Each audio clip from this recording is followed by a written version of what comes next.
Hello dear, hi, welcome to all of you at my YouTube channel rare classes.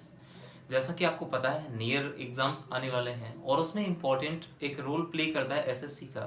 SSC में अगर देखा जाए English एक important role play करती है। अब इंग्लिश सिर्फ और सिर्फ एसएससी के लिए ही नहीं है, अदर एग्जाम्स के लिए भी इम्पोर्टेंट रोल प्ले करती है। हमारा इंडियन एयरफोर्स है ना, और भी जितने एग्जाम्स हैं उन सभी में इंग्लिश इम्पॉर्टेंट रोल प्ले करती है। तो हम एक इंग्लिश का एक न्यू सेशन स्टार्ट करने वाले हैं आप लोगों के सामने। पर डे इसी तरह से कुछ हमारे पास वोकैब्स रहेंगे, पर डे प्रैक्टिस करेंगे। ये कहने को तो सिर्फ 20 सिनोनिम्स हैं, अदरवाइज इनके भी कुछ वर्ड्स हैं, इनके अंदर से कुछ मीनिंग निकलेंगी जिन्हें हम डिटेल में समझेंगे, एक एक चीज को हम डिस्कस करेंगे। तो चलिए स्टार्ट करते हैं। और एक बात, अगर आप लोगों ने चैनल अभी तक सब्सक्राइब नहीं करा है तो सबसे पहले इसे सब्सक्राइब कर लीजिए। चलिए स्टार्ट करते हैं। देखिए क्या है, सबसे पहला वर्ड हमारे पास में है डेलेटेरियस। डेलेटेरियस मतलब क्या होता है, अगर कोई चीज हमारे लिए हार्मफुल है तो हम उसे क्या बोल देंगे, दैट इज डेलेटेरियस फॉर अस। डेलेटेरियस मतलब, फिर डेलेटेरियस हमारा क्या हो गया, पार्ट्स ऑफ स्पीचेस का क्या है, adjective, that is adjective. Right pronunciation is the most important, क्योंकि हम अक्सर बोल तो जाते हैं चीजों को लेकिन उनका राइट प्रोनाउंसिएशन हमें नहीं आता। ठीक है, दैट इज एडजेक्टिव। क्लियर, डेलेटेरियस क्या है, एडजेक्टिव है। इसका मीन्स होता है परनिशियस, मतलब जो डेट्रीमेंटल होती है, हमारे लिए हार्मफुल होती है, जैसे हम हार्मफुल बोलते हैं, हार्मफुल होती है। नेक्स्ट है बेलफुल। तो baleful, harmful, pernicious, malignant and detrimental, these all are synonyms of the word that is deleterious। एक और वर्ड है जो कि एक है, आपको समझना पड़ेगा, that is noxious, NOXIOUS, noxious। एक और वर्ड है एनोकॉज। मतलब ये सारे के सारे वर्ड्स हैं, जितना आप अपनी वोकैब्स को इंप्रूव करोगे उतना ही आपके लिए बेहतर बेहतर रहेगा। अब चलिए देख लेते हैं। हमने वर्ड्स तो समझा कि डेलेटेरियस होता है जबकि adjective parts of speech, pernicious, baleful, malignant, detrimental, clear, noxious, ये सारे के सारे मीन देते हैं हार्मफुल के। एक्चुअल में इसका मतलब क्या होता है, हार्मफुल मतलब हानिकारक। मैं यहां पे लिख देता हूं इसे हानिकारक। क्या होता है ये, हानिकारक, हानिकारक। एक बात और आप लोगों से कहूंगा कि अगर आप इंग्लिश को हिंदी में सीख रहे हैं, ये सबसे बड़ी आपकी गलती है, क्योंकि इंग्लिश को हिंदी में ट्रांसलेट करके कभी नहीं सीख सकते। पूरी जीवन आप इस चीज को नहीं सीख पाएंगे। इसलिए इंपॉर्टेंट यही है कि इंग्लिश को उसी के ही फॉर्म में लर्न करो। कोई सेंटेंस बनाना तो उस वोकैब के अकॉर्डिंग उस सेंटेंस को बनाइए। ठीक है, अब हमने वर्ड्स देख लिए, इसका मतलब होता है, तो हमने बोला ना 20 सिनोनिम सिर्फ मैंने लिखे हैं ऊपर, इसके इनसाइड कितने वर्ड्स निकल के आएंगे वो आप लोग अभी जस्ट देखेंगे। मैंने बोली वर्ड डेलेटेरियस जो कि एडजेक्टिव का फॉर्म है, pernicious, baleful, malignant, detrimental, noxious. साथ ही साथ मेरे लर्न करने का प्रयास करें। अच्छा, ये तो होगा इसके सिनोनिम। अब बात आती है इनकी एंटोनिम्स की। अब बात आती है इनकी एंटोनिम्स की। तो ध्यान से सुनो कि जो एंटोनिम्स होते हैं ना, अधिकतर गलतियां हमारी एंटोनिम्स में ही होती हैं। सिनोनिम्स तो इजीली बन जाते हैं लेकिन एंटोनिम्स में कहीं ना कहीं हम मिस्टेक होते हैं। तो एंटोनिम्स भी इजी हैं, बस आप इनको याद करो। व्हाट इज वर्ड, परनिशियस यानी हार्मफुल। इसका मतलब एक वर्ड हो जाएगा जो कि हार्मफुल नहीं होगा, यानी कि वो हमारे लिए लाभदायक होगा। इट मींस बेनिफिशियल रहेगा, है ना। That word will be, wait, beneficial. Word क्या रहेगा, बेनिफिशियल, यानी कि लिए हमारे लिए वो क्या है, लाभकारी रहेगा। ठीक है, तो इस तरह से वर्ड्स को हम सीखते चलेंगे। मतलब जो हमारे लिए डेट्रीमेंटल रही है वो अपोजिट में हमारे लिए क्या हो जाएगी, बेनिफिशियल हो जाएगी। ठीक है, एक और वर्ड है, जस्ट 1 मिनट, BENE, बेनिफिशियल। एक और वर्ड हो जाएगा, ये हार्मफुल है, नेक्स्ट वर्ड बन जाएगा हार्मलेस। क्या बन जाएगा, HARM, harmless, LESS, harmless. Clear. तो हमने देखा यहाँ पे हमने 3 वर्ड्स को और इंक्लूड करा है। एंटोनिम्स में भी हमने देखा बेनिफिशियल एक हो रहा है, एक नेक्स्ट हो रहा है हार्मलेस हो रहा है। ठीक है, उम्मीद है ये समझ में, ये वर्ड आपको समझ में आया होगा। इसके साथ साथ इसको लिखने का प्रयास करें और लिखने के साथ साथ इसको पर डे वर्ड्स में प्रैक्टिस करें।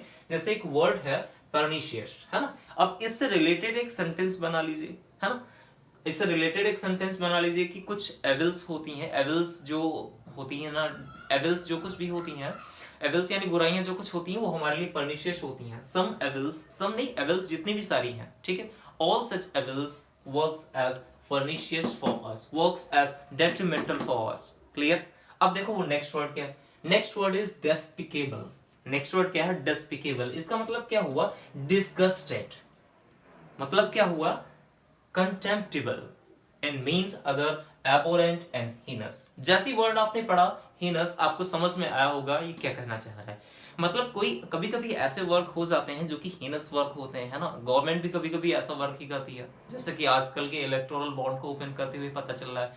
तो हीनस दैट इज वर्ड एक डिस्क्राइब करता है, ये भी एडजेक्टिव के ही सारे के सारे फॉर्म है, दिस ऑल और एडजेक्टिव, ये सारे के सारे एडजेक्टिव के ही फॉर्म है, ठीक है। डिसगस्टेड, कंटेम्प्टिबल, एबोरेंट, हीनस, इसका मतलब होता है जब कोई वर्क ऐसा हो जाता है जो हमारे लिए हमारे अनुकूल नहीं होता, मतलब हमारे राइट वे में नहीं होता, मतलब वो कैसा होता है हमारे पसंद नहीं होता, या फिर हम उसे बोल सकते हैं घिनौना। क्लियर, घिनौना। मैं ये हिंदी के वर्ड्स लिख जरूर रहा हूं, बट आपको इन चीजों को लिखने की जरूरत नहीं है, ठीक है। आप इन्हीं से इन्हें याद करो, despicable, disgusted, contemptible, abhorrent and heinous. Clear. अब देखो यहाँ पर ये जो वर्ड है, मतलब इसका मतलब निकल के आ रहा है घिनौना है। इसका अगर अपोजिट हम बनाएंगे, पहले समझिएगा इनकी पार्ट्स ऑफ स्पीच क्यों जरूरी। मैं एडजेक्टिव बोल रहा हूँ, मैंने बोला ये भी एडजेक्टिव है, इसका मतलब ये सारे के सारे एडजेक्टिव के ही फॉर्म मैंने लिख रखे हैं। एडजेक्टिव को पहचानने की सबसे सिंपल ट्रिक है ना, उसके पीछे कोई भी वर्ड लगा के देख लीजिएगा, आपको एक सेंटेंस वे में निकल आएगा, समझ लीजिए वो एडजेक्टिव का ही फॉर्म है। कंटेम्प्टिबल, हीनस, और नेक्स्ट वर्ड आ रहा है एबोरेंट, ठीक है। डिसगस्टेड, डेस्पिकेबल, मतलब कोई भी चीज अगर घिनौनी है, अपोजिट क्या हो जाएगा, जो हमारे लिए कैसी होगी, प्रॉफिटेबल भी हो सकती है ना। तो वर्ड सबसे पहला ही वर्ड निकल के आ रहा है क्या, या फिर तो सबसे पहला फर्स्ट वर्ड लिखिए, इसका एक मीन्स और होता है करप्ट, ठीक है, करप्ट, करप्ट, ठीक है। तो एक इससे वर्ड जस्ट बनेगा, एंटोनाइम्स जब हम बनाएंगे इसका एंटोनाइम्स, तो सबसे पहले जो वर्ड बनेगा वो बनेगा uncorrupt, that will be uncorrupt, CORRUPT, uncorrupt. Clear. तो अनकरप्ट एक वर्ड बन गया। अब मैंने कहा कि हीनस मतलब घिनौना होता है, कंटेम्प्टिबल भी होता है, एबोरेंट भी होता है। अब एक वर्ड और आएगा जिसमें मतलब इसमें तो हम उसकी बुराई कर रहे हैं, एक वर्ड और आएगा जो उसका एडमायर करेगा। एडमायर मतलब समझिएगा, एडमायर का मीन्स क्या होता है कि अगर किसी की हम प्रशंसा कर रहे हैं, दैट मीन्स हम उसका एडमायर कर रहे हैं, है ना। एक्सटॉल एक वर्ड याद करिएगा, एक्सटॉल, EXTOL, एक्सटॉल। एक और वर्ड आएगा जो आएगा प्रेज, PRAISE, प्रेज। एक और वर्ड आएगा जो रहेगा admirable, just 1 minute, admirable, admirable, ठीक है। तो वर्ड कौन कौन से हो गए, अपोजिट में अनकरप्ट मतलब जो करप्ट नहीं है, और यहां पर कहा जा रहा है disgusted, that means contemptible, that means abhorrent, that means heinous, that means corrupt. Clear. अब जो कोई हीनस है मतलब घिनौना है, उसको हम करप्ट बोल सकते हैं, बिल्कुल बोल सकते हैं, उसको कंटेम्प्टिबल बोल सकते हैं, अबोरेंट बोल सकते हैं, डिसगस्टेड बोल सकते हैं, एंड डेस्पिकेबल आल्सो बोल सकते हैं। यहां तक समझ में आया। अपोजिट में यानी कि उसका एंटोनाइम बनेगा, जो करप्ट है अपोजिट बन जाएगा अनकरप्ट, ठीक है। अनकरप्ट मतलब जो करप्ट नहीं है, अच्छा है। एक्सटॉल ऐसा पर्सन जिसकी तारीफ करी जाती है, प्रशंसा करी जाती है। प्रेज भी वही, एडमिरेबल भी वही। क्लियर है। तो अब उम्मीद है आपको समझ में आ रहे होंगे। मैंने बोला इंग्लिश को कभी भी इंग्लिश में ना याद करिएगा, सॉरी हिंदी में नहीं याद करना है, हमेशा उसे उसी के ही फॉर्म में इंग्लिश में उसे लर्न करना है। क्लियर। अब ये समझ में आया होगा आप लोगों को, ठीक है। तो first word deleterious, next despicable, दोनों के दोनों हमारे इंट हो गया। The next word is profligate. Profligate का मतलब क्या है, सबसे पहले प्रोफ्लिगेट समझिए, इसका पार्ट्स ऑफ स्पीच होता है एडजेक्टिव। क्लियर। ये एडजेक्टिव इसका पार्ट्स ऑफ स्पीच है। इसका मीन्स होता है लेविस, नहीं समझ में आया है ना। मीन्स होता है एक्स्ट्रावेगेंट, मीन्स होता है एक स्पेंडथ्रिफ्ट, मीन्स होता है स्क्वैंडरर, है ना। इसका मतलब ये हो गया कि जो प्रोफ्लिगेट है वो एक्स्ट्रा एक्स्ट्रा, देखिएगा यहाँ पर एक्स्ट्रा को अगर आप अलग कर दोगे तो वैगन अलग बचेगा। तो एक्स्ट्रा जो खर्च करता है, यानी जो फिजूल खर्च करता है, ठीक है, उसे एक्स्ट्रा वैगन बोलते हैं। स्पेंड थ्रिफ्ट यानी कि जो स्पेंड का मतलब आप लोग समझते हैं, स्पेंड का मतलब होता है खर्च करना, है ना। और थ्रिफ्ट करना, स्पेंड थ्रिफ्ट खर्च करना बेफजूल पे, यानी कि एक्स्ट्रा खर्च करना, ठीक है, बेफजूल खर्च करना। स्क्वैंडरर भी वही है। तो द वर्ड प्रोफ्लिगेट मतलब लेविस होता है, जो एक्स्ट्रा खर्च करता है, जो एक्स्ट्रा, जो नेक्स्ट हमने क्या बताया आपसे, एक्स्ट्रावेगेंट होता है, स्पेंड थ्रिफ्ट होता है, एंड स्क्वैंडरर होता है। क्लियर। अब इसका जब हम एंटोनाइम बनाएंगे, इसका मतलब मैं लिख देता हूं यहां पे, फिजूल खर्ची, जस्ट 1 मिनट, फिजूल खर्ची,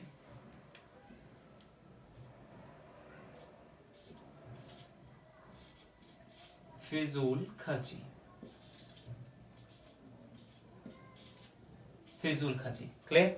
अब सुनिएगा, इसका हम अपोजिट वर्ड लिखेंगे and it will call antonym. ठीक है? जो पैसे ज्यादा खर्च करता है वो एक्स्ट्रावेगेंट कहलाता है, मतलब जो बचाएगा वो क्या कहलाएगा, समझिएगा, द वर्ड निगार्ड। द वर्ड निगार्ड, क्या प्रोनाउंसिएशन है, निगार्ड। नेक्स्ट वर्ड क्या है नेक्स्ट वर्ड क्या है, पार्सिमोनियस,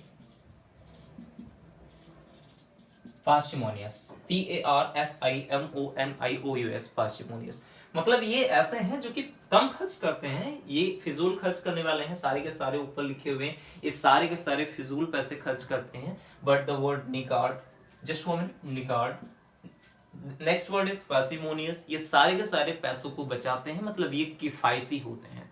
ठीक है? ये पैसों को बचाते हैं। ओके, अब समझ में आया होगा। प्रोफ्लिगेट मतलब एडजेक्टिव है, लेविश, स्पेंडथ्रिफ्ट, एक्स्ट्रावेगेंट, स्क्वेंडरर, ये सारे के सारे फिजूल खर्ची हैं। ठीक है? अपोजिट इसका एंटोनिम क्या बनेगा, निगार्ड, पार्सिमोनियस। ठीक है? ये सारे के सारे मैंने आपको बताया कि इन वर्ड्स को हम इन्हीं के अकॉर्डिंग लर्न करेंगे। उम्मीद है ये तीनों वर्ड्स आपको समझ में आए होंगे। The next word is jeopardy. अब जियोपार्डी का मतलब क्या है, the next word is jeopardy. अब जियोपार्डी का मतलब क्या है आपको समझना है।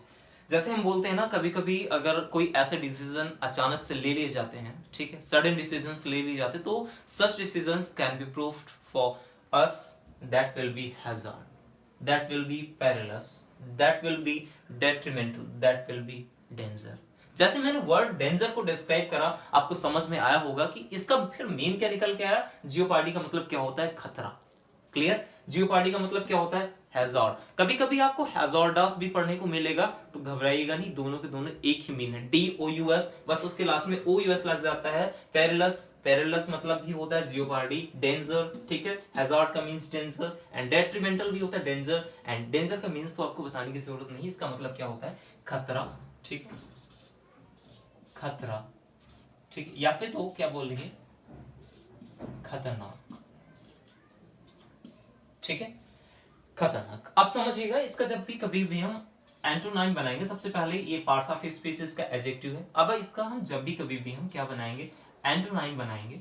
ठीक है, तो क्या बनेगा, एंटोनाइम क्या बनेगा, जो हैजार्ड है यानी कि खतरा है, ठीक है, डेट्रीमेंटल है। आपको एक वर्ड समझ में आया होगा, इससे पहले भी हमने इस वर्ड को डिस्क्राइब करा, डेट्रीमेंटल, दैट इज है मीन्स नॉक्सियस, यानी कि हानिकारक हो, यानी कि जो हमारे लिए खतरनाक हो, तो हम इसमें भी यूज कर सकते हैं। इंग्लिश ही एक ऐसा सब्जेक्ट है जो एक मीन्स के कई सारे, एक ही वर्ड के कई सारे मीन्स निकलते हैं, तो यहाँ पर इनके मीन्स अलग नहीं है, दे आर सिमिलर, है ना, कंफ्यूजन नहीं होना चाहिए। तो इसका क्या बनेगा, सेफ। क्या बनेगा इसका, सेफ। हैजार्ड है, मतलब एक हैजार्ड से मीन्स एक और बना लेते हैं जो कि एंटोनिम्स में इंक्लूड नहीं है, वो सिनोनिम्स है, मैं आपको बताता हूँ। ठीक है, HAZZARDOUS,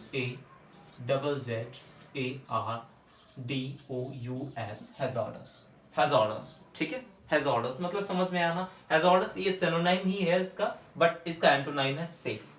उम्मीद है ये आपको समझ में आएगा। मैंने बोला था ये 20 सिनोनिम्स सिर्फ मैंने ऊपर लिख रखे हैं, but they are not 20 synonyms. अब आपको समझ में आ रहा होगा इनका इंपॉर्टेंस क्या है।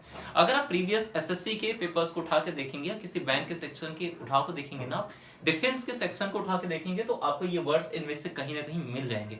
फिर मैं ऐसे वर्ड सिर्फ आज ही नहीं, मैं पर डे प्रैक्टिस कराऊंगा आप लोगों को। ठीक है, आपको पर डे प्रैक्टिस कराऊंगा। एक वर्ड मुझे और याद आ रहा है जो कि आपका इसी में रहेगा, एडमिरेबल। एक और होता है impeccable, that will B IMPECCABLE, impeccable. Clear? अब वर्ड आपको समझ में आ रहे होंगे। मैंने जैसे बोला आपसे कि हम 20 सिनोनिम्स को डिस्कस करेंगे, बट अब आप देख सकते हैं ये 20 सिनोनिम्स नहीं है, मुझे कहने की जरूरत नहीं है। और अब आप लोगों की ये ड्यूटी बनती है कि आप इस चैनल को इमीडिएटली सब्सक्राइब करिए। ऐसे हम डेली डोज आपके सामने लेकर आते रहेंगे। ठीक है, ये 20 सिनोनिम्स सिर्फ कहने को नहीं है, कई सारे सिनोनिम्स हैं, आप वर्ड्स को देख सकते हैं। तो इस कंटेंट को प्रिपेयर करने में काफी टाइम लगता है, तो आप इस टाइम को, इस वैल्यू को समझें। ठीक है, और ये काफी रियलिटी में ये वर्ड्स काफी इंपॉर्टेंट रोल प्ले करेंगे आपके आने वाले एग्जाम्स के लिए। सो आप लोगों का फिर से थैंक यू एक बार। और चैनल को सब्सक्राइब करिए और ज़्यादा से ज़्यादा लोगों को जोड़िए इस चैनल के माध्यम से, जिससे कि हम ऐसे ही वर्ड्स आपको पर डे और भी ज़्यादा एनर्जेटिक वे में डिलीवर कर पाएँ। So thank you all of you.